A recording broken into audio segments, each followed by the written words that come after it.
අයිබෝන් සූදෑසනක් වේවා කියලා ප්‍රාර්ථනා කරනවා. අපි අද සූදානම් පත්තර මිනිත්තු ආරම්භ කරන්න. අපි දන්නවා මේ දවස්වල දිගින් දිගටම ඔබත් එක්ක සම්බන්ධ වෙන්නේ කොරෝනා කාලේ කොරෝනා තත්ත්වයන් කොහොමද පරිස්සම් වෙන්නේ කොහොමද කියලා කතා කරන ගමන් ඒ වගේම තමයි ලෝකේ තත්ත්වය පිළිබඳවත් අපි කතා බහ කරන්න සූදානම්. හැමදාම දිනූෂ කුඩාගොඩගේ මාත් එක්ක සම්බන්ධ වෙනවා. නිතරම අප්ඩේට් වෙනවා, යාවත් කාලීන වෙනවා.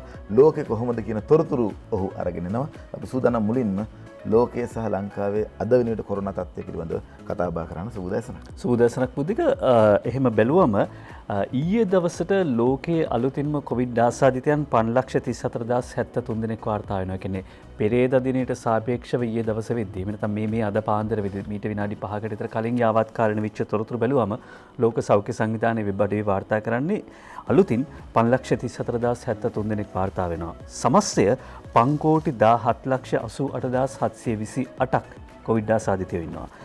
12,78,428 දෙනෙක් ජීවිතක්ෂයට පත් වෙලා. එතකොට ලංකාවේ තත්ත්වය කොහොමද කියලා අපිට බලා ගන්න පුළුවන් සෞඛ්‍ය ප්‍රවර්ධන කාර්යාංශය ඔවුන්ගේ වෙබ් අඩවියේ පළ කරනවා 14,715ක් කොවිඩ් ආසාදිතයෝ ලංකාවේ වාර්තා වෙනවා. මේ වන විට ආසාදිතයන් ඉන්නේ 5,137යි. 9,537 දෙනෙක් සුවය ලැබලා පිටවෙල ගිහිල්ලා තියෙනවා. මරණ 41ක් වාර්තා වෙනවා ඒ ලංකාවේ තත්ත්වය. අපි ওই විදිහට කතා බහ කරන ගමන් සූදානම් ප්‍රධාන පුවත්වල මුල් පුවත වෙත ප්‍රධාන පත්තරවල මුල් පුවත වෙත යොමු වෙන්නට අපි බලමු ඔවුන් මොනවද සඳහන් කරලා තියෙන්නේ කියලා.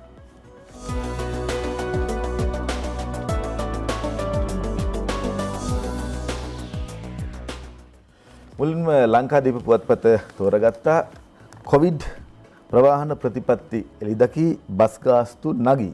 කොවිඩ් ප්‍රවාහන ප්‍රතිපත්තිය එළිදකි බස් ගාස්තු නගී අවම ගාස්තුව රුපියල් 14යි. නාලක සංජීව දහනායක නිර්මල කොඩිතුවක්කු සහ ඩයනා උදයන්ගනි තමයි වාර්තා කරන්නේ. කොරෝනා අවදානම පහව යනතුරු බස් ගාස්තු ඉහළ නැංවීමට ප්‍රවාහන අමාත්‍යාංශය හා ජාතික ගමනාගමන කොමිෂන් සභාවේ අනුමැතිය ලබා දී ඇති අතර මෙම බස් ගාස්තු ඉහළ නැංවීම ඊයේ මධ්‍යම රාත්‍රියේ සිට ක්‍රියාත්මකයි කියලා සඳහන් කරලා තිනවා. අද ලංකාදීප මුල් පුවත. ඔව් ඒ විදිහට 120කින් බස් ගාස්තුව වැඩි වෙන්නේ බස් රථයේ ආසන ගානට විතරක් මගින් ගෙනියනවා කියන කොන්දේසිය මත. හැබැයි බුද්ධික ඊයේ මම මේ තලවතුගොඩ හන්දියේ ඉඳලා බත්තර මුල්ලට ගියා බස් එකක ඊයේ දවසෙත් මේ තවත් කොට යනවා අර ආසන ගානට වැඩිපුර සෙනග ගන්න. එතකොට මේ කොන්දේසිය හිට වෙන්නේ කවදද? සාමාන්‍ය සේවා බස් ගාස්තුව 120කින් වැඩි වෙයි. අද පුවත්පතේ ප්‍රධාන සිරස්තලයේ මේ අවම ගාස්තුව එන රුපියල් 14යි. බස් රථවල මගින් ආසන ගණනට පමණයි. අර්ධ සුඛෝපභෝගී හා අධිසුඛෝපභෝගී බස් රථ ගාස්තුව ඉහළ නොයයි. ඊළඟ කාරණාව තමයි අද පුවත්පත වාර්තා කරන සාමාන්‍ය බස් ගාස්තුවමින් එකහමාරක ගාස්තුවක් ඕනෑ බස් සංගම් 2ක් ඉල්ලයි ගැමුණුගේ තීන්දුව අද. දිවයින පුවත්පතේ මුල් පුවතට යන සූදානම්. දිවයින පුවත්පතේ මුල් පුවත කොරෝනා මරණ 41ට නගී ඊයේ කොරෝනා මරණ 5ක් සති දෙකක් තුල මරණ 21ක් දිවයින පුවත්පතේ එහෙම වාර්තා කරන්නේ. මේ අනුව ශ්‍රී ලංකාවේ මෙතෙක් වාර්තා වූ කොවිඩ් ආසාදිත මරණ සංඛ්‍යාව ඊයේ පත්‍රණයේ මුද්‍රණයට යන විට 41 දක්වා ඉහළ ගොස් තියෙනවා. රාජගිරිය ප්‍රදේශයේ වැඩිහිටි නිවාසයක ජීවත් වූ 51 හැවිරිදි පුද්ගලයා කොළඹ ජාතික රෝහලට ඇතුළත් කර ඇත්තේ 7 වෙනිදා. මරණයට ආසන්නම හේතුව කොවිඩ් නියුමෝනියාව. 45 හැවිරිදි කෙනෙක් ජීවිතක්ෂයට පත් වෙලා තිනවා කොළඹ 10 ප්‍රදේශයෙන්. මේ විදිහට 5 දෙනෙක්ගේ මරණ සම්බන්ධයෙන් කතා බහ කරනවා. අපි තව ස්වල්ප මොහොතකින් සූදානම් වෙනවා යුද හමුදාපතිතුමන් සම්බන්ධ කරගන්න. එතුමා මේ පිළිබඳව පැහැදිලි විස්තරයක් අප වෙත ගෙන ඒවි. කොහොමද මේ මරණ සිද්ධ වෙලා තියෙන්නේ සහ මේ මරණ වලට හේතුව මොකක්ද කියන එක ඊයේ දවසට කොරෝනා මරණ 5යි දැනට කොරෝනා මරණ 41යි ශ්‍රී ලංකාවේ වාර්තා වන. අපි හිතුවේ සාමාන්‍යයෙන් අවසානයේදී සිද්ධ වුණේ ලොකු පොකුරක එකෙක් වෙන්න කියලා. නෑ දැන් පොකුරු වෙන වර්ධනය වෙනවා. බන්ධනාගාර පොකුරක් ඊළඟට පොලිස් පොකුරකුත් තියෙනවා. අද මව්බිම් පුවත්පතේ ප්‍රධාන සිරස්තලයේ පොලිස් පොකුර 650 කියලා චාමර අමරසූරිය, කීර්ති මෙන්ඩිස් සහ කොළඹ MC පෙරේරා වාර්තා කරනවා. මේ 600 අතරේ පොලිසිය 467ක් ඉන්නවා. STF එකේ 145යි. ඔක්කොම එකතු කරලා බැලුවාම පොලිසිය 650 පොලිස් පොකුර. දිනමින පුවත්පත වෙත යොමු වෙනට සූදානම්. දිනමින පුවත්පත අක්කර 400ක ඖෂධ නිෂ්පාදන කලාපයක් හම්බන්තොට ආරම්භය කියලා සඳහන් කරමින් ඔවුන්ගේ මුල් පුවත ඉදිරිපත් කරනවා. මහින්ද අලුත්ගෙදරයි මේ වාර්තා කරන්නේ. හම්බන්තොට ආරබොක්ක වතුයායේ ඖෂධ නිෂ්පාදනයේ සඳහන්ම වෙන් වූ අක්කර 400ක ඖෂධ කලාපයක් ස්ථාපිත කිරීමට රජය තීරණය කර තියෙනවා. මේ සඳහා ශ්‍රී ලංකා ආයෝජන මණ්ඩලය මගින් අවශ්‍ය යටිතල පහසුකම් සැපයීමට නියමිත අතර සෞඛ්‍ය ඇමතිනී පවිත්‍ර වන්‍යාරච්චි මහත්මිය ඉදිරිපත් කළ යෝජනාවක් සඳහා අමාත්‍ය මණ්ඩලයේ අනුමැතිය සඳහන් කළ තියෙනවා කියලා අනුමැතිය ලැබී තිබෙනවා කියලා දිනමින පුවත්පත වාර්තා කරනවා. මේ කොවිඩ් වසංගතය නිසා අපි බොහොම අමාරුවෙන් ජීවත් වෙන්නේ. ඒක නිසා අපේ වැටුප් සහ දීමනා වැඩි කරන්න කියලා ඉල්ලීමක් කරනවා. උදේ ජීවේක නායක අරුණ පුවත්පතට වාර්තා කරනවා. මන්ත්‍රී දීමනා වැඩි කරන්න විපක්ෂයේ නියෝජනා. පාර්ලිමේන්තු මන්ත්‍රීවරුන් සඳහා ගෙවිය යුතු දීමනා සංශෝධනය කරන ලෙස විපක්ෂයේ ප්‍රධාන සංවිධායක ලක්ෂ්මන් කිරියල්ල පාර්ලිමේන්තු කටයුතු පිළිබඳ කාරක සභාවේදී කතානායක මහින්ද යාපා අබේවර්ධන මහත්මයාට ඉල්ලීමක් කරලා තිබෙනවා. අධිකරණ ක්ෂේත්‍රයේ වැටුප් ප්‍රතිශෝධන වලට සමගාමීව මේක වෙනස් වෙන්න ඕනේ කියලායි කියන්නේ. පාර්ලිමේන්තු සභාවලට පැමිණීම, නිවාස, දුරකථන, ප්‍රවාහන, කාර්යාලය කියන දීමනා රුපියල් ලක්ෂ 2ක පමණ මුදලක් පාර්ලිමේන්තු මන්ත්‍රීවරයෙකුට මාසිකව හිමි වෙනවා. පාර්ලිමේන්තු මන්ත්‍රීවරුන්ගේ දීමනා ප්‍රතිශෝධනය කිරීම සඳහා මේ කාරක සභා රැස්වීමේදී අවසන් තීරණයක් ගෙන නෑලු. අමාරුවෙන් ජීවත් වෙන්නේ. අනේ කොහොම හරි මේ අමාරුවෙන් ජීවත් වෙන කණ්ඩායමට සල්ලි ටිකක් නා වැඩි කරලා දෙන්න ඕන. රුපියල් 5000 ගෙවා ගන්න බැරුව ඉන්නවා. ජනතාව කන්නේ කොහොමද කියලා හිතාගෙන ඉන්නවා. මොවුන්ට තමයි වැඩි කරන්න ඕන. හරියටම හරි කතාව. විපක්ෂය කරත් ආණ්ඩු පක්ෂය කරත් තාමත් වැදගත් කතාවක් තමයි කරලා තියෙන්නේ.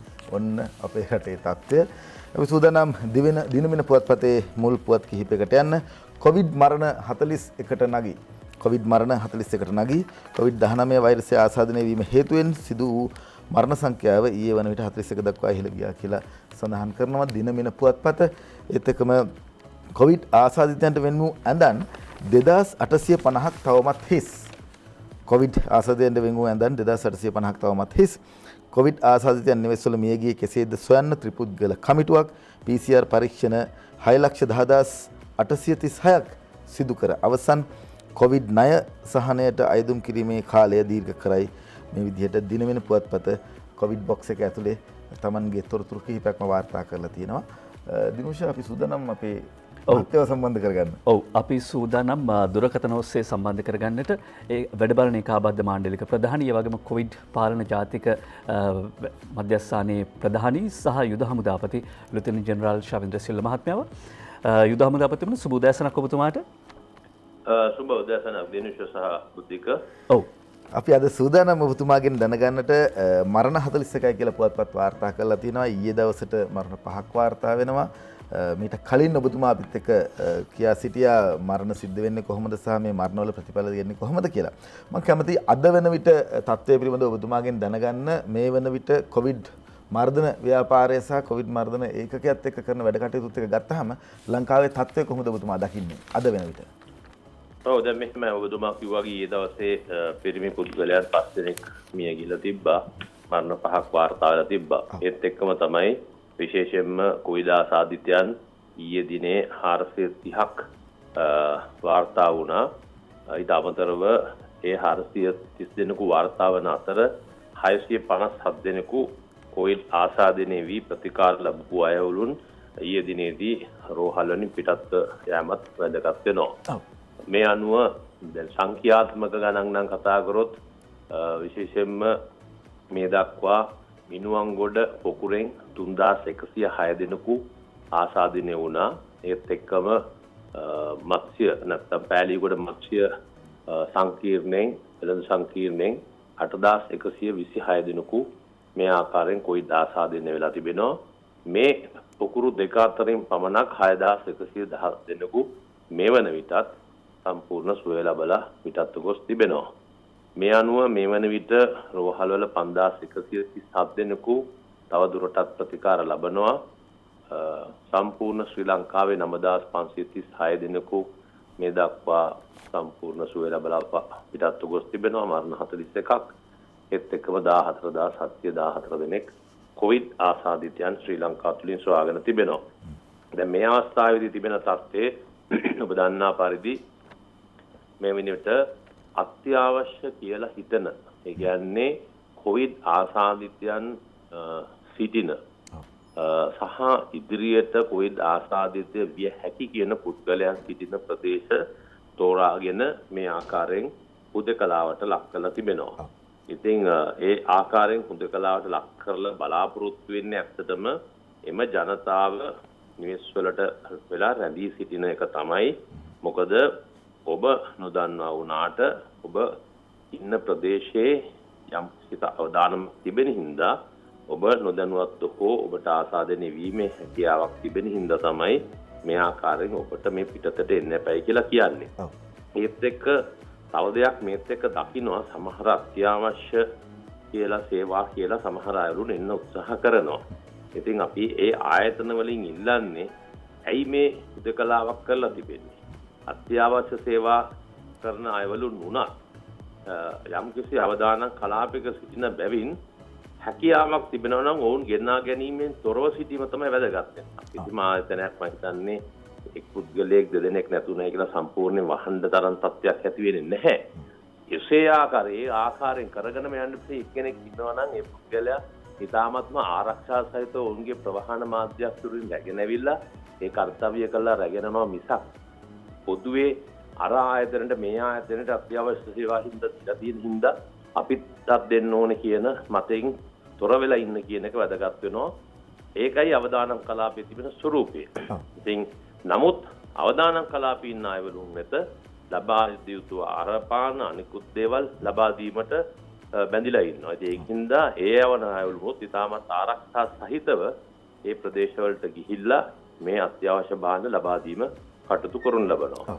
දැන් අනිකුත් ප්‍රදේශවල අපි දකිනවා සමහර දේවල් දැන් අපිටත් කතා කරලා කියනවා මේ දැටි නීති දාන්න බැරි, දැටි ලෙස කරන්න බැරි. හරි පහසුයි කරන්න පුළුවන්. මහ දේවල් නෙවෙයි. නමුත් එහෙම අවශ්‍යතාවයක් නැහැ. අපි ඔක්කොම වැඩිමහල් බුද්ධියක් තියෙන පුද්ගලයන් බුද්ධිමත් ශ්‍රී ලාංකිකයන් සිටින රටක් මේක. ඉතින් එහෙමම අවශ්‍යතාවයක් නැහැ මේ ඉතාමත් සරල ආකාරයෙන් දීලා බලාපොරොත්තු වෙන ජනතාව මේ අනුගත වෙමින් කටයුතු කරයි කියලා. විශේෂයෙන්ම දැන් අද වෙනකන් තවම දිස්ත්‍රික් අතර ගමන් කිරීම තහනම් කරලා නැහැ. නමුත් අපි දකින්න ඕනේද විශේෂයෙන්ම පිටපළාත්වල අයවලුන් කොළඹ ප්‍රදේශයට විශේෂයෙන්ම කොළඹ නගර සීමාවට වගේ එනවා නම් හිතන්න ඕනේ යම්කිසි අවදානමකට ඔබ ලක්වීමට හැකියාවක් තිබෙනවායි කියලා. ඒත් එක්ක හමු වෙන කොවිඩ් ආසාදිතයන් 80%කට 90%කට වැඩි ප්‍රමාණයකට කිසිදු රෝග ලක්ෂණයක් නැතුවයි මේ හමුවන්නේ. දැන් සමහර ඊයේ දවස් මමත් කතා කරා මට කියනවා කොහොමද මට කොවිඩ් කියන්නේ මට මේ මං ගිහිල්ලත් නැහැ කොහෙවත් නැහැ. එහෙම කියන තත්ත්වයකුත් තියෙනවා. ඉතින් ඒකින්ද මේක ඇත්තටම සමහර අය ඔබතුමාලා වුණත් කතා කරලා අහුවොත් කියයි. ඔබලගේ මාධ්‍යවේද කීප දෙනෙක් අපි රැක බලා ගන්නවා. මේ ඔවුන්ගෙන් අහුවොත් කියයි කිසිදු රෝග ලක්ෂණයක් තියා මටම හිතියා වගේම තමයි ඉන්නේ කියලා කියනවා. ඉතින් ඒකින්ද අපි මේ ජනතාවගෙන් ඉල්ලා සිටින්නේ ඔබ අපි දන්නේ නැහැ මේක වෛරස් එකක් නේ අර අතිගරු ජනාධිපතිතුමා පෙරේදා දිනේදී කිව්වාගේ මේක යුද්ධයක් නම් අපි දන්නවා ගහලා දිනන්න කියලා ජනාධිපතිතුමා වචනෙන්ම කිව්වා. ඉතින් ඒක වෙනව කතාවක්. නමුත් මේක එහෙම එකක් නෙමෙයි. ඉතින් ඒකින්ද අපි පරිස්සම් විය යුතුයි. මගේ කලාපේ මං ඉන්න ප්‍රදේශයේ අවදානම් වුණායි කියලා මේ අපිට අපි හිතපු විදිහට මේ මාර්තු 11 විදිහට සැලකෙන්න හැකියාවක් නැහැ. ඒකින්ද අපි ජනතාවගේ ඉල්ලා සිටින්නේ පුළුවන් තරම් පරිස්සම් වෙන්න. ඔබ මොන කලාපේ හිටියත් මොන රැකියාවේ යෙදුනත් ඔබ ඒ දුරස්ථභාවය රැකගෙන ආවරණ පළඳගෙන අත්සතේ මේ සෝදනයක් කරගෙන ඒ ආකාරයෙන් හැම වෙලාවෙම අර මාධ්‍ය මම ඊයේ දිනේ කිව්වා මේක මාධ්‍ය ඇවිල්ලා මේ ප්‍රචලිත නැත්නම් පැතිරීමේ මාධ්‍ය ඇවිල්ලා මිනිහෙක්ගෙන් මිනිහෙක්. ඒ මිනිහෙක්ගෙන් මිනිහට යන මාධ්‍ය අනිවාර්යයෙන්ම කැඩිය යුතුයි. ඒක හදන්න පුළුවන් අපේ ජනතාව. අපි මොනතරම් සැලසුම් හදුවත් වැඩක් නැහැ. ඉතින් ඒ ජනතාව කළ යුතු දෙයක් තිබෙන්නේ. ඉතින් අපි බලාපොරොත්තු වෙන්නේ ඔබ වැනි මාධ්‍ය බුද්ධිමත් නිවැරදිකයන් දෙදෙනෙක් එකතු වෙලා උදෑසන පාන්දර ඉඳලා නැගිටලා ඉඳගෙන කතා කරනවා. අපි හිතන්නේ කියද්දිත් තාමත් වැදගත් වෙනවා. මේ සමැදිව නැත්තම් ඇත්තටම විශේෂයෙන්ම ගණන් කීයද තත් වැඩිය අත්‍යවශ්‍යතාවය තිබෙන්නේ අපි කළ යුතු දේ මොකද්ද නොකළ යුතු දේ මොකද්ද කියන ගැන හොඳ අවබෝධයක් ලබා දීම ඉතාමත්ම වැදගත් වෙනවා කියන එකයි මගේ විශ්වාසය. යුද හමුදාපතිතුමනි දැන් මම මේ කතා බහ කරන්නේ දැන් කොවිඩ් පාලනය සහ කළමනාකරණය කියන්නේ කාරණා දෙකක්. අපි දැක්ක ඔබතුමාලා මේ උතුරු වසන්තයේ නැගෙනහිර නවෝදය වගේ යුද්ධෙන් පස්සේ කොහොමද මේ පැත්ත සංවර්ධනය කරේ කියලා. දැන් කොවිඩ් සම්බන්ධයෙන් ගත්තත් මේ කතාවම තමයි අපිට කියන්න තියෙන්නේ. 14714ක් කොවිඩ් ආසාදිතය වෙනකොට 9536ක් ආපහු ගෙදර යවනවා සුව කරලා. ඔබතුමත් මේ කණ්ඩායමේ ප්‍රධානියෙක් විදිහට වැඩ කටයුතු කරනවා. දැන් හැමතැනම වැඩ කටයුතු කරන්න කියලා සූදානම් කරලා පරිස්සම ගැන කියලා කොවිඩ් පැහැදිලිව කළමනාකරණය කරලා තියෙනවා. මෙහි ඉදිරි තත්ත්වයන් කොහොමද? පාසල් අරින එක සම්බන්ධයෙන් ගත්තොත් සහ අනෙකුත් ව්‍යාපාර කටයුතු කරන එක රට ඉස්සරහට ගෙනියන එක සම්බන්ධනොත් ඔබතුමාලා පැහැදිලි වැඩපිළිවෙලක් කතා බහ කරගෙන තියෙනවා. ඒ පිළිබඳව ජනතාව දැනගන්න කැමතියි. ඔව් අනිවාර්යයෙන්ම. දැන් ඔබතුමා දන්නවා ඇති රටේ ජනතාව නොදන්න ජනතාව දැනගත යුතුත් වෙනවා.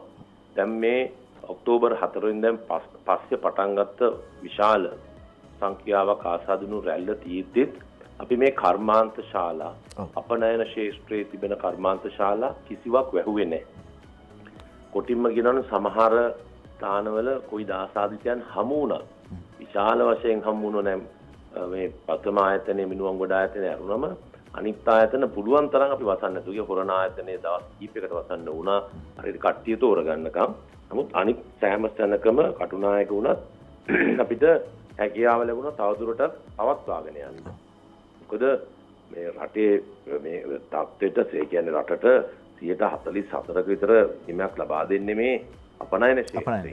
ඉතින් ඒකින්ද අපනයන ශේෂ්ත්‍රය අපි කොයිම වෙලාවකවත් වහන්න නැතුව ඔවුන්ට ලැබිච්ච අවස්ථාව තවදුරටත් ලෝකේ තරණ කරලානේ මේවා ගන්නෙ. නිකන් ආවට දෙන්නේ නැහැනේ. එතකොට අපිට මේ අවස්ථාවක් ලැබිලා තියෙනවා මේ අපනයන ශේෂ්ත්‍රයේ වෙනත් රටවල තිබෙන කොයි තත්ත්වින්දත් අපිට මේ ඇනවුම් ලැබුණා මේ කාලේ. ඒ තත්ත්වය අපි ගිලිහ ගන්න නැතුව තවදුරටත් පවත්වාගෙන යන්න අතිගරු ජනාධිපතිතුමා සෑම අවස්ථාවකම දුස්සේ අපි මේක කොහොම හරි වහන්න නැතුව අපි ඇදගෙන යන්න ඕනේ කියන තත්ත්වය. ඒක අපි කරවුවා. අදටත් කරලා තියෙනවා. ඒත් එක්කම තමයි අනිකුත් කර්මාන්ත ශාලා දැන් සමහර අවස්ථාවල අපෙන් අහනවා දෙකලා ප්‍රදේශයක තිබෙන යම්කිසි නිෂ්පාදනයක් කර ස්ථානයක් අපිට දෙන්න පුළුවන්. අපි එහෙම අවස්ථා දෙන උන්ට ඒ අවස්ථාවේදී කියන්නේ ඔබගේ ප්‍රවාහන මාධ්‍යත් තුලින් ආරක්ෂිතව ගෙනල්ලා ඇතුළට මේ ආකාරයෙන් අරන් යන්න කියලා. මොකද අපිව වටන්න බෑ. රටක් වශයෙන් ඉදිරියට යන්න ඕනේ. ඒත් එකම තමයි අසුගිය කාලේ මතක ඇති අම්පාරේ අපි කිව්වා ගොවින්ට ගොවි ජනතාවට වැඩ කරගෙන යන්න ඕකට මේ කොවිඩ් නෑ මේ කුඹුරු වල. ඉතින් ඒ වගේ උන්ට කාලයක් නේ තිබෙන්නේ. ඒ කාලේ වගාව කරගත්තේ නැත්නම් පසු කාලේ මේ කොවිඩ් ඉවරලා ඇවිල්ලා ත්‍රිනීති ඉලිටෙද්දි වැඩ කරන්න හම්බ වෙන්නේ නෑ. ඉතින් ඒ ආදි වශයෙන් අපිට කොහෙවත් මේ වහගන්න අවශ්‍යතාවයක් නෑ. වහගන්න ඕනෙත් නෑ. මේක කරගෙන යා හැකි තත්ත්වයක් තිබෙනවා. හැබැයි අර කියන ස්වයං විනයක් එක්ක කටයුතු කරනවා නම් ආයතනවලත් එහෙමයි. ඔබතුමා ඇහුවේ මගෙන් ප්‍රශ්නේ ඉදිරියට කොහොමද අපි කරන්නේ නැහැ. ඔව් කිසිම අවස්ථාවක වහන්න නැතුව තමයි උත්සාහ කරන්නේ මේ හුදේකලා කරපු ප්‍රදේශවල අරුණම රටේ ඒකයි අනිත් ප්‍රදේශ තවදුරටත් ඒ ආකාරයෙන් පවත්වාගෙන යන්නේ. ඉතින් මේකට ජනතා සහාය තාමත් වැදගත් වෙනවා. ජනතා සහාය කියන අර මම කිව්වා වගේ වෙන කිසි දෙයක් නෙමෙයි. ඔබ කොවිඩ් ආශ්‍රිතයෙන් නොවී ඉන්නකො. එතකොට ඇති. එච්චරයි පිල්ලන්නේ. ඔබගේ ඇඟේ තියෙන තව එක්කෙනෙක්ට මේක නොදී ඉන්නකො. ඒක ඇති. ඔය දෙක කරන්න පුළුවන් නම් ජනතාවගෙන් ඉල්ලන එකම සහාය ඔච්චරයි. ඉතුරු ටික මේක කළමනාකරණය කරගෙන අපි රටක් වශයෙන් ඉදිරියට අරන් යතු බැලුවා කළමනාකරණය සහ පාලනය ඔව් අපි පාලනය කරන්නත් කටයුතු කරලා තිබෙනවා. අපි මේක කළමනාකරණයත් ඒ ආකාරයෙන්ම කරනවා. අපි මේ අපේ ටාස්ක් ෆෝස් එක නැත්නම් අපි කාර්යසාධක බලකාය යොදවලා තියෙන අතිගරු ජනාධිපතිතුමා රටේ ඉන්න තෝරාගත් පිරිසක් තමයි මේ කාර්යසාධක බලකායේ ඉන්නේ. මේක මේ එක ක්ෂේත්‍රයක් නෑ. වෛද්‍යවරුන් පමණක් නෙමෙයි. මුදා පොලිසිය පමණක් නෙමෙයි. වෙනත් බුද්ධිමතුන් මේකේ ඉන්නවා. මේ ඔක්කොමලාගේ ලංකාවේ යම්කිසි තෝරාගත් පිරිසක් තමයි මේක ඉන්නේ. ඔවුන්ගේ මේ සියලුම අදහස් යෝජනා අපි සාකච්ඡා කරලා තමයි කණ්ඩායමක් වශයෙන් තමයි මේ කටයුතු කරන්නේ. නැත්නම් මේ පුද්ගලයෙක් කරනවා නෙවෙයි අතිගරු ජනාධිපතිතුමාගේ සම්පූර්ණ නායකත්වයට මේක කරගෙන යනවා. බොහොම ස්තුතියි අපිත් එක්ක සම්බන්ධ වුණේ ජනරාල් සවේන්ද්‍ර සිල්වා මැතිතුමන්, එතුමා යුද හමුදාපතිතුමා. ඒ වගේම තමයි පාලනය කරන්න කටයුතු කරලා තියෙන්නේ කොහොමද? කළමනාකරණය කරන්නේ කොහොමද? රට නැවත ගොඩ ගන්න කොහොමද කියන එක පැහැදිලිව ප්‍රසක් කළ දුන්නා. බොහොම ස්තුතියි. යුද්ධ කාලෙත් අපිට මතකයි දිනුෂ කොහොමද උතුරු වසන්තයේ නැගෙන නවෝදය ගෙනල්ලා මේ රට සංවර්ධනය කරේ. ඊට පස්සේ ඊට වැඩි ලොකු යුද්ධයක් දැන් මේ කරන්නේ. ඒකත් පැහැදිලිව කළමනාකරණය කරලා රට ඉස්සරහට ගෙනියනවා කියන එක මතක් කරන්න කැමතියි. බොහොමත් ස්තුතියි ඔබ වගේ නායකයන් අපිට අපේ රටට ලැබෙන්නේ පිනකට අපිත් තේරුම් ගන්න ඕන. එතුමත් කතා කර අනිත් සියලුම මහත්වරුත් නෝනවරුනුත් කියන්නේ මොකක්ද? පරිස්සම් වෙන්න, පරිස්සම් වෙන්න. Tamanගෙන් තව කාටවත් මේ කොරෝනා බෙදන්න යන්න එපා. අපි යම් පත්‍රයට. පෙනෙන සතුරෙක් ඉන්න කාලෙක බුද්ධික ඒ කියන්නේ යුද්ධයක් කරද්දී පෙනෙන සතුරෙක්ට එරෙහිව අපි මගතට බෝම්බයක් තියනවද, සැකකටයුතු පුද්ගලයෙක් ඉන්නවද, විමසිල්ලෙන් හිටියා. ඒක නිසා අපි සැනසෙල්ල ලබා ගත්තා. මේ මොහොතෙදිත් යුද හමුදාපතිතුමා කියන්නේ ඒ කතාවම තමයි. ඔබේ සහයෝගය දෙන්න මේ නොපෙනෙන සතුර ලෝකයේ ලොකුම ත්‍රස්තවාදියා පරාජය කරපු අපිට මේ මොහොතේදී මේ නොපෙනෙන සතුර පරාජයට පත් කරන්න පුළුවන්. ඒකට සැලසුම් තියෙනවා, ක්‍රමවේද තියෙනවා. ඒක සාක්ෂි සහිත ඔප්පු වෙනවනේ 9537 දෙනෙක් මේ වෙනකොට සුවය ලැබලා ගිහිල්ලා තියෙනවා. 14000 ඉක්මවපු ලොකු ප්‍රමාණයක් හිටියා වුණත් ඇත්තටම ප්‍රතිකාර ලබන රෝගීන් ඉන්නේ 5000 ගානයි තවම. මේක එහෙම බැලුවම මේක පාලනය වෙලා කළමනාකරණය වෙලා යුද හමුදාපතිතුමා කියන වගේ එහෙමනම් පුරවැසියාගේ වගකීම අපි ඉටු කරන්න සූදානම්. මේ ඉටු කරන්නේ අපි නිවේදකයෝ විදිහට අපේ වගකීම යන්නට මව්බිම් පුවත්පතට. ඔව්. ඇමරිකාවේ නව එන්නත හොඳ ප්‍රතිඵල පෙන්නනවා.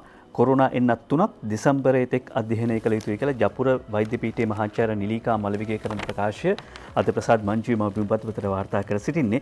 ඒ අනුව මහාචාර්ය මලවිගේ කියන ආකාරයට ඇමරිකාවේ නව එන්නත පුද්ගලයන් 45000කට සායනික පරීක්ෂණයට ලක් කර තිබෙන බවත් එම එන්නත ලබා දුන් 22500කගෙන් COVID-19 වැළඳී ඇත්තේ පුද්ගලයන් 8 දෙනෙකුට පමණක් බවත් ව්‍යාජ එන්නතක් ලබා දුන් ඉතිරි 22500න් 86 දෙනෙකුටම කොවිඩ් වැළඳී තිබෙන බවත් වාර්තා වෙනවා. ඒ කියන්නේ පරීක්ෂණයේ ප්‍රතිඵල සාර්ථකයි කියන එක කොහොමුණත් දෙසැම්බර වෙනතෙක් බලාගෙන ඉන්න ඕනේ මොකක්ද අවසාන තීරණය ගන්න කියලා. ඊයේත් කොරෝනා මරණ 5ක්, නාටාමි පොකුර 67ට නගී, බන්ධනාගාර පොකුර 145යි, මෙරට සුවය ලැබූ ආසාදිතයන් සංඛ්‍යාව 9537යි කියන එක මව්බිමත් වාර්තා කරනවා. කොරෝනාවට බිය නොවී ආරක්ෂිතව නඩු අහන්න තීරණය කරයි. කොරෝනා ආසාදිත මුස්ලිම්වරුන්ගේ මෘතදේහ භූමදානයට කැබිනට් මණ්ඩලය අවසර දී නැහැ. අමාත්‍ය කෙහෙලි රඹුකල්ල මහත්මයා කරන ප්‍රකාශය මව්බිම් පුවත්පත කියනවා. නීති කැඩු මාවනැල්ල ප්‍රාදේශීය සභාවට අධිකරණ නියෝගයක්. ඒ අද මව්බිම් පුවත්පත ඊයේ දවසේ වාර්තා වෙන කොවිඩ් සම්බන්ධ පුවත් එකට ගොනු කරන හැටි. ලංකාදීප පුවත්පතේ පුවත් කිහිපයකට යන සූදානම්. මුලින්ම මම ගන්නවා නිරෝධායන නීති කඩා උපකාර පන්ති පැවැත් වූ ගුරුවරුන් 2 දෙනා සිසුන් 6 දෙනා නිරෝධායනයට ඔන්න බලන්න. ඉතින් මෙච්චර කියලත් මේ ගුරුවරුන් සිසුන් මොනවද කරන්නේ කියලා. දැනුම තීන අය අවබෝධ තීන අය මෙහෙම කරන්නේ ඇයි? නිරෝධායන නීති කඩා උපකාර පන්ති පැවැත් වූ ගුරුවරුන් 2 දෙනා සිසුන් 6 දෙනා නිරෝධායනයට කියලා ක්‍රිෂාන් ජීවක ජයරුක් තමයි මේ වාර්තා කරන ලංකාදීප පුවත්පතට. නිරෝධායන නීති උල්ලංඝනය කරමින් උපකාර පන්ති පැවැත්වූ බව කියන මාලිම්බඩ සෞඛ්‍යවල දිනදාරි කොට්ටාශයේ පදිංචි උපකාර පන්ති ගුරුවරුන් 2 දෙනෙකු හා එම පන්තියට සහභාගී වූ සිසු සිවියන් 6 දෙනෙක් එම නිවෙස්වලම දින 14ක් ස්වයං නිරෝධායනය තැබීමට මහජන සෞඛ්‍ය පරීක්ෂකවරුන් පියවරගෙන ඇත කියලා සඳහන් කරලා තියෙනවා. එම උපකාර පන්තියට සහභාගී වූ සිසු සිවියන්ගේ දෙමාපියන් කැඳවා ඔවුන්ට දැඩි ලෙස අවවාද කරා කියලා කියනවා. ඇත්තටම මෙහෙම දේවල් කරන්න ඕනේ නැහැ. අවවාද කරන්න ඕනෙත් නැහැ. අපි අවධානයෙන් අවබෝධයෙන් ඉන්නවා නම් මුළු රටේම ව්‍යසනයක්පත් වෙලා තියෙනකොට පැහැදිලිව කටයුතු කරන්න ඕන ආකාරය කියලා තියෙද්දි අපි එකෙන් පරිස්සම් වුණ නැත්නම් දරුවොත් ඉවරයි, දෙමාපියොත් ඉවරයි. අපි තර්ක කරන්න ඕනේ, අපි වාද කරන්න ඕනේ, අපි සටන් කරන්න ඕනේ මරණය වෙනුවෙන්ද එහෙම නැත්නම් ජීවත් වීම වෙනුවෙන්ද? අද පුවත්පත පුවත් කිහිපයක් එකට ගොනු කරනවා. ඒ ඔක්කොම සිරස්සල කියන්නම්. එතකොට කතාව පැහැදිලි වෙයි ඔබට. කොවිඩ් හේතුවෙන් මිය යන මුස්ලිම් ජාතිකයන්ගේ මෘතදේහ බොහොම දානයට අවසර දීමට රජයේ අවධානය අධිකරණ නැමැති අලි ශබ්රිගේ ඉල්ලීම කැබිනට්ටුවේදී ජනපති සෞඛ්‍ය අංශයට යොමු කරයි. අධිකරණ මාත්‍ය අලි ශබ්රි මහතා අපට කිව්වා ජනාධිපති ඒ සඳහා අවසර ලබා දෙන කැමැත්ත පළ කළා කියලා. සිලෝන් තවහිද් ජමාත් සංවිධානයේ මහලේකම් ආර් අබ්දුල් රාස්ෆි කියනවා. ඒ අනුව තමයි අපි එහෙම නිවේදනයක් නිකුත් කරේ. කොවිඩ් මරණ බොහොම දානය කිරීම හෝ ආදාහනය කිරීමේ තීරණය ගත යුත්තේ විද්‍යාත්මක කමිටුවක නිර්දේශ මතයි. රජයේ වෛද්‍ය නිලධාරීන්ගේ සංගමය ඊට පස්සේ කොවිඩ් මෘතදේහ බොහොම දානයට අවසර දෙනවාද? රජයේ ස්ථීර ප්‍රකාශ කළ යුතු බව ඥානසාර හිමි පවසති. එතකොට මේ පිළිබඳව නැගෙන මතවාද මොනවද කියලා පැහැදිලි කොහොමුණත් නැවත වතාවක් අපි කියන්නේ අපි සටන් කරන්න ඕනේ ජීවත් වීම වෙනුවෙන් මිසක් මරණය පිණිස නෙවෙයි. ලංකාදීප පුවත්පතේ තවත් පුවතකට යනට සූදානම්. දෙවනි රැල්ලේ වැඩිම ආසාදිතයෝ කොළඹින්. දෙවනි රැල්ලේ වැඩිම ආසාදිතයෝ කොළඹින්. මෙහෙමයි ලංකාදීප පුවත්පත වාර්තා කරන්නේ. මිනුවන්ගොඩ ඇඟලුම් කල්මහලේ සහ පෑලියගොඩ මත්ස්‍ය වෙළඳ ආශ්‍රිතව දෙවන කොරෝනා රැල්ලේ වැඩිම ආසාදිතයන් වාර්තා වීම මේ වන විට කොළඹ දිස්ත්‍රික්කයෙන් පෙන්වුම් කරන බව COVID-19 පැතිරීමේ වැළැක්වීමේ ජාතික ක්‍රියාන්විත මධ්‍යස්ථානය ප්‍රකාශ කරනවා. ඊයේ පෙරවරු වන විට වාර්තා වූ කොරෝනා ආසාදිතයන් 356 අතරින් වැඩි පිරිසක් වූ 193ක් කොළඹ දිස්ත්‍රික්කයෙන් වාර්තා වූ බවද එම මධ්‍යස්ථානය සඳහන් කරලා තියෙනවා. කොළඹ දිස්ත්‍රික්කයේ කොළඹ නගර සීමා බල ප්‍රදේශයේ කොරෝනා වෛරසය ආසාදිතයන් 147 දෙනෙකු වාර්තා වෙලා තියෙනවා. මාලිගාව ප්‍රදේශයෙන් 7 දෙනෙකු සහ මොරටු අඟුලාන ප්‍රදේශයෙන් 6 දෙනෙකුත් මේ අතර ඉන්නවා කියලා වැඩිදුරටත් සඳහන් කරනවා. කොළඹින් වැඩිපුර තියෙන නිසා තමයි වැඩිපුර කොළඹට එන්න එපා කියන්නේ. අත්‍යවශ්‍යම කාරණාවක් නැත්නම් මේ පහව යනතුරු කොළඹ ආවෙ නැති වුණාට කමක් නැහැ. දැන් එතනති බුද්ධික කොල්ලඹ නගරේ කෙන කොළඹ මහනගර සභාවේ වෛද්‍ය නිලධාරිවරයා ඊයේ කරපු ප්‍රකාශයක් තියෙනවා. ඔහු කියන විදිහට සාමාන්‍යයෙන් PCR කරාට පස්සේ එන ප්‍රතිශතය ගත්තොත් PCR 100ක් කළොත් 6 දෙනෙක් ආසාදිතයව හම්බ වෙනවා. එතකොට කොළඹ නගරය තුළ කොළඹ නාගරික සීමාව තුළ ලක්ෂ 6ක් ඉන්නවා කියලා හිතුවොත් උපකල්පනය කරන්න පුළුවන් 30000ක් දෙනා ආසාදිතයෝ ඉන්න පුළුවන්. මේක වෙනස් වෙන්න පුළුවන්. ඒ කියන්නේ මේ 30000ක් දෙනා ඉන්නේ අපි අතරේ. ඒ නිසා තමයි ප්‍රවේශම් වෙන්න ඕනේ මේ සියලුම දෙනා වාහකයන් වෙන නිසා. ඊළඟට අපි යනවා මව්බිම් පුවත්පත වාර්තා කරන ඊළඟ කාරණාව මම සෞඛ්‍ය ඇමති වෙලා හිටියනම් මොකද කරන්නේ? මුලින්ම කරන්නේ ගුවන්තොට වසා දැමීමයි. ඇන්ටිජන් ටෙස්ට් කට්ටල ලක්ෂ 2 වහාම මුදා හැරීමට පියවර ගත යුතුයි. හිටපු සෞඛ්‍ය අමාත්‍ය රාජිත සේනාරත්න මහත්මයා කරන ප්‍රකාශය ශිරාන් රණසිංහ වාර්තා කරනවා මව්බිම් පුවත්පතට. ඒ අනුව ඉක්ුත් පෙබරවාරි මාසේ කොරෝනා වෛරසය හැමුවේ ගුවන්තොටුපළ වහන්න කියලා සමගි ජනබලවේගයේ නායක සජිත් ප්‍රේමදාස මහත්මයා කිව්වා. මම සෞඛ්‍ය ඇමති වෙලා හිටියානම් මොන දේ කරලා හරි ගුවන්තොටුපළවල් වහලා මේ රට කොරෝනා වෛරසයෙන් එක බලක්වනවා. ගුවන්තොටුපළෙන් මෙරටට එන සියලු දෙනා PCR පරීක්ෂණ වලට ලක් කරනවා. තායිවානයේ හොංකොං වගේ රටවල් කළේ ඒක තමයි. අපේ අය මොකද කළේ? අපේ අය කොවිඩ් සෙන්ටර් එකක් හදලා මිලිටරි පාලනයක් යටතේ කොරෝනා මර්ධනය කරන්න කටයුතු කළා. ලොක්ඩවුන් කරනවා කියලා මේ ඇඳිරි නීතිය දාලා මේක පාලනය කරන්න උත්සාහ ගත්තා. මිලිටරි ක්‍රමය හරහා හැමදේම කරන්න යාම තමයි අපිට වැරදුණු තැන. ඇන්ටිජන් ටෙස්ට් කට්ටල ලක්ෂ 2 වහා මුදා හැරීමට පියවර ගත යුතුයි කියලායි ඔහු සඳහන් කර සිටින්නේ. තමන්ට කැමතින මොන දෙයක් කියන්න පුළුවන් නේද? ප්‍රජාතන්ත්‍රවාදී රටක් නේ. එතකොට තව කෙනෙක්ට හිතෙන්න පුළුවන් එයාපෝට් එක වහලා පැකනෙල් දීලා ටක් ගාලා වැඩි ඉවර කරන්න පුළුවන් කියලා. අපි සූදානම් තවත් පුවතකට යන්න දිවයින පුවත්පත කැබිනට් වෙනසක් ළඟදීම කියලා ප්‍රශ්නාර්ථයක් එක්ක තමයි මේ පුවත වාර්තා කරන්නේ. දිවයින පුවත්පත චතුර පමුණුවයි මේ වාර්තාව ගෙන එන්නේ. ඉදිරියේදී කැබිනට් සංශෝධනයක් සිදුවීමට නියමිත බව දේශපාලන ආරංචි මාර්ග කියයි සැලවෙච්ච ප්‍රවෘත්තියක් මේ සඳහන් කරන්නේ. කැබිනට් හා රාජ්‍ය අමාත්‍යවරුන් කිහිප දෙනෙකුගේ තනතුරු වල වෙනසක් සිදු කිරීමට නියමිතයි. ඉදිරි සතියේදී මේ සංශෝධන සිදුවන බව රාජ්‍ය ආරංචි මාර්ග කියයි. 20 වන සංශෝධනයෙන් පසු කැබිනට් සංශෝධනයක් සිදු කරන බව මීට පෙරත් මේ පිළිබඳව කතාබහට ලක් වුණා කියලා චතුර පමුණුව දෙවියනට වාර්තා කරලා තියෙනවා. වහ කාලා මැරෙන්න වෙයි මෙහෙම ගියොත්. ඒ කිව්වේ ආසනිකයයි සැක සැමන් තොගයක් සතොස්ස ගබඩාවේ තිබෙනවා. ආසනිකයයි සැක සැමන් සතොස්ස ගබඩාවේ අද පුවත්පත අරුණ පුවත්පත වාර්තා කරන අද දවසේදී ඒ අනුව කොහොමද මේක සැක සහිතයි කියලා සඳහන් කරලා තිබෙන්නේ. නියමිත ප්‍රමාණය ඉක්මවා ආසනික ඇතැයි සැක කරන ටින්මාළු තොගයක් සතොස්ස ගබඩාවට ලැබී ඇතැයි විශ්වාස කටයුතු ආරංචි මාර්ගයක් අනාවරණය කළයි. දුකසේ වාර්තා කරන්නේ සතොස්සේ මෙහෙම දේවල් තියෙනවා කියලා. ශ්‍රී ලංකා ප්‍රමිති සහතික ලබා ගැනීම සඳහා තිබිය යුතු ආසනික ප්‍රතිශතය 101ක් වන අතර මේ ටින්මාළු තොගේ ආසනික ප්‍රතිශතය 102ක් බව ඩබල් වෙලා වාර්තා කර සිටිනවා. ඊළඟට සීනි මිල අඩු කරන්න පාලන මිලක් එයි කියලත් අරුණ පුවත්පත වාර්තා කරන්නේ උදේජීව ඒකනායකගේ වාර්තාවක්. ඒ අනුව කිරල ගන්නව නම් කිලෝ එකක් 85යි, පැකට් එක ගන්නව නම් රුපියල් 90යි. මේක තමයි පාලන මිල. සුදානම් දිනමින පුවත්පතේ පුවතක් ප්‍රති යොමෙන දිනමින පුවත්පතේ බාහිර බලපෑම් නිසා ජ්‍යෙෂ්ඨ නිලධාරීහු විපක්ෂ නායක කාර්යාලය හැර ඇති කියලා පුවතක් වාර්තා කරනවා.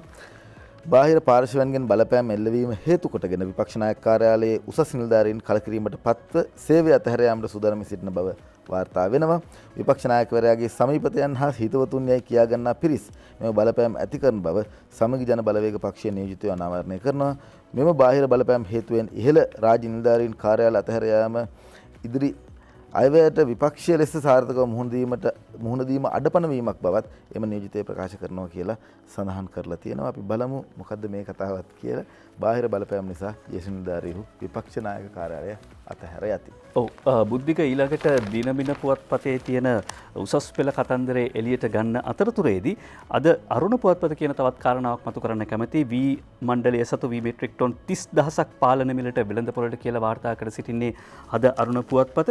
ඒ අනුව අද අරුණ පුවත්පත සඳහන් කරන ආකාරයට මේ කාරණාව පිළිබඳව ඒ කියන්නේ ප්‍රාදේශීය ලේකම්වරු සහ වී අලෙවි මණ්ඩලය සතුව තිබෙන වී මෙට්‍රික් ටොන් 30000ක් පාලන මිලට වෙළඳපොළට නිකුත් කිරීමට තීරණය කර තිබෙනවා. අද සඳහන් කරන ආකාරයට සුදානම් දිනමින පුවත්පතේ තවත් පුවතකට යන්න අපේ උසස් පෙළ ප්‍රවෘත්ති ගන්න අතරතුරේදී එළවලු වෙළඳපොළ පෑලියගොඩට කියලා සඳහන් කරමින් වාර්තාවක් තියෙනවා. දිනමින පුවත්පතේ කොළඹ මැනින් වෙළඳපොළ වසාදවීමට සිදුවීමත් සමග දැඩි දුෂ්කරතාවයට මුහුණ පා සිටින එළවලු ගොවීන්ට තම නිෂ්පාදන අලෙවි කර ගැනීම සඳහා පෑලියගොඩ ප්‍රදේශයේ නව ස්ථානයක් වෙන් කර දීම සම්බන්ධයෙන් රජයේ අවධානය යොමු කර තියෙනවා කියලා සඳහන් කරනවා.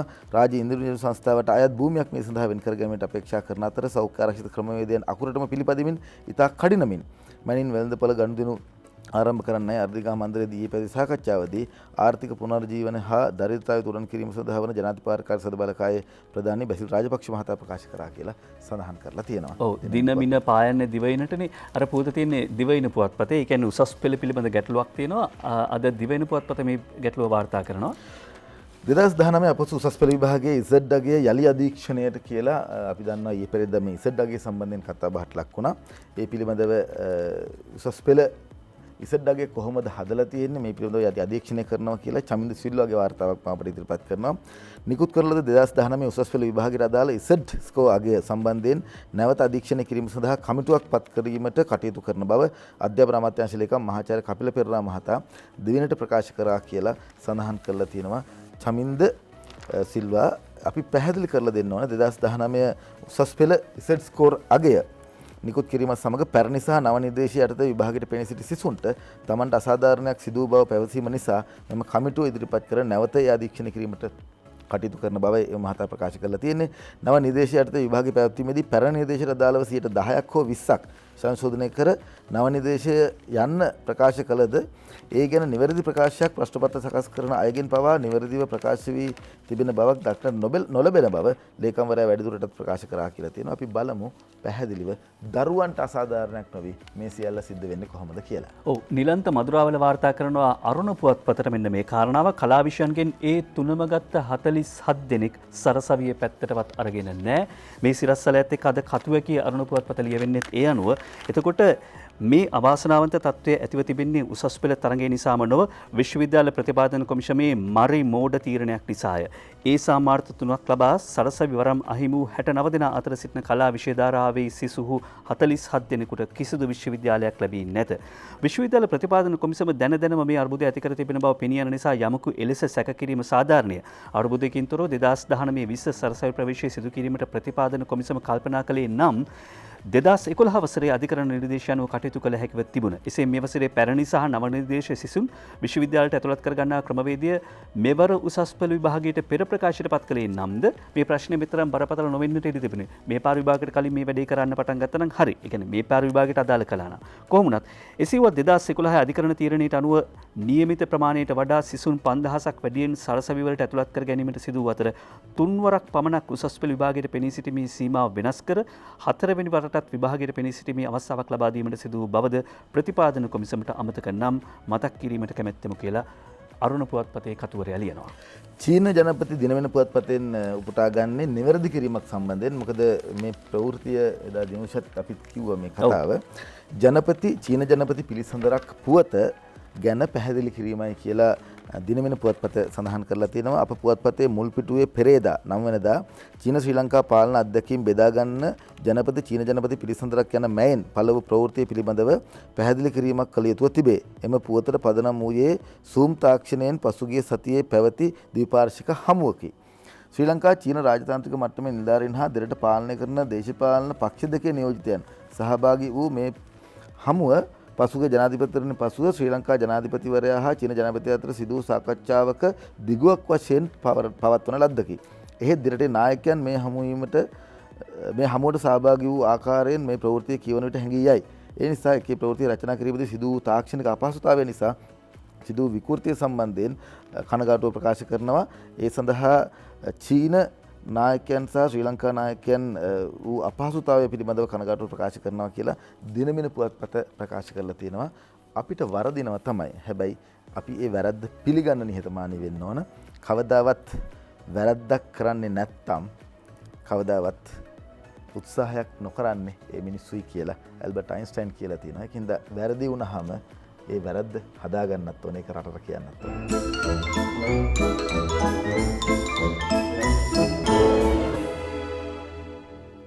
කාටුන් වලට යන්න සූදානම්, මුලින්ම සූදානම් හුරේරා කාටුනේ ඉදිරිපත් කරන්න. අපි හුරේරාගේ කාටුනේ ගමු. හසන්ත විජයනායකනේ. ඔව් දැන් අද හුරේ කියලා කියන ඇත්තේ බස් සංගම්. මොකද බස් ගාස්තු වැඩි වුණා. හසන්ත විජයනායකගේ හුරේරා කාටුනේ පොකට් කාටුනේ බස් සංගම් වල ඉල්ලීම් වලට කොරෝනා බස් සංගම් වල ඉල්ලීම් වලට කොරෝනා වැඩි ප්‍රතිවලට බස් ගාස්තු වැඩි කරලා බං 5000 වැඩි වෙන්නේ නැත්තේ අපි ඉල්ලීම් කරන්නේ නැති නිසා වෙන්නේ නැති නේද සර්? අරුණ පුවත්පතේ ගපිරිගේ කවියට මා යන්න සූදානම්. අරුණ පුවත්පතේ ගපිරිගේ කවිය කටුනායක සාදලු. රටවට තැනින් තැන වසමින් නැවත අරි දුප්පත් එවුන් කුසගින්නේ ඊට සොරි. දමමින් සාද කටුනායක හොටෙල් අරි ඇත්තෝ කතිබොති ඒ වැඩ නොවෙද මරි. වැඩිවෙයි දිනෙන් දින මරණත් කොරෝනා ඒ මදිවට පර්ස් එක දැන් ගොරෝනා. උන් සැප ගනී පතුරුවමින් කොරෝනා නීතිය නාවතින් නම් මුන් කෙලෝනා. රංචගොඩ ළමයා කියන්නේ මාතර යුගයේ හිටපු කිවිදියක්. හැබැයි නූතන යුගයටත් වළංගුයි. නූතනත් එහෙම ඉන්නව රංචගොඩ ළමයි. මෙන්න එහෙම ලියවෙන කවි. කෘතියක් අතටගෙන කලයකට පෙර පිට වූ CV විගී යලි පන්තම අතට අරන් මෙරටේ සිටින මුල් ජනයා අපම තමයි දෙමළ බෞද්ධයා ඊට සාක්ෂිය. එක කටකින් කියන අතර ඒ ලෙසට අනෙක් කටින් ගිනි බිඳලන්නේ මෙහෙමයි. උතුරු නැගෙනහිර බොදු උරුමය ඇතිතැන් ඩෝසර් කරපියව්. ඉමු අප නොදුටුවසේ.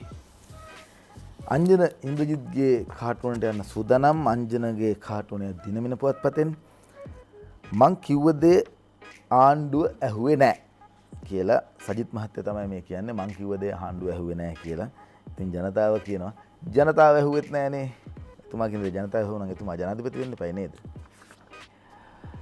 හුදෙකලා කරපු නිවසක් තියෙනවා. අනේ කවුද මේ ගීත වෙලා ඉන්නේ? කවුරුවත් නෑ බලන්න එන්න මුඛවාටන් දාගෙන අලියත් නෑ හෙන්ඩුව විතරයි. රනිල් වික්‍රමසිංහ මහත්තයා මේ හුදෙකලා කළ නිවසේ තනි වෙලා. අංජනට පේන්නේ එහෙමයි.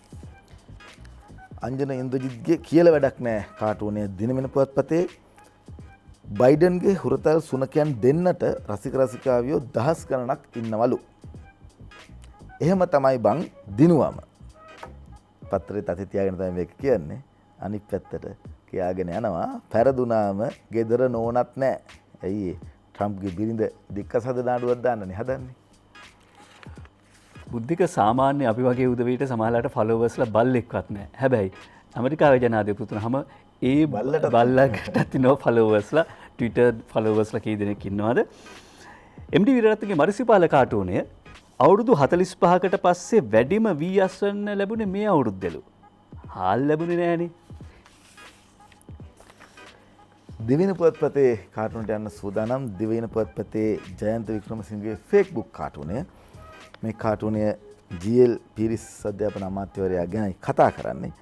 ඇමති GL කියනවා කොරෝනා වලට පාසල් වැහුවත් ළමයින්ට ඉගෙනීම් පහසුකම් රජය සපයලා තියෙනවා කියලා.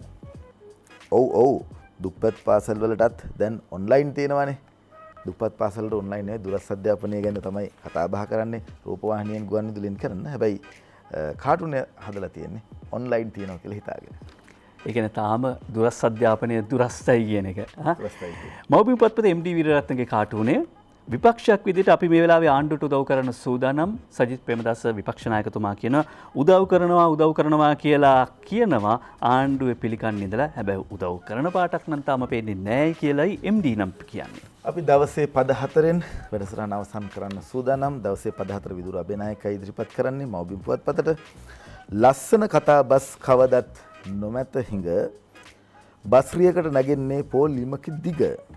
උස්සයි ගාස්තුව දුන් සහනය කිරඟ හිස්ගිනි ගත්තු මහජනයා අතර මග. අපි සූදානම් ගිහිල්ලා එන්න. ඔබට ලස්සන දවසක් කියලා ප්‍රාර්ථනා කරනවා.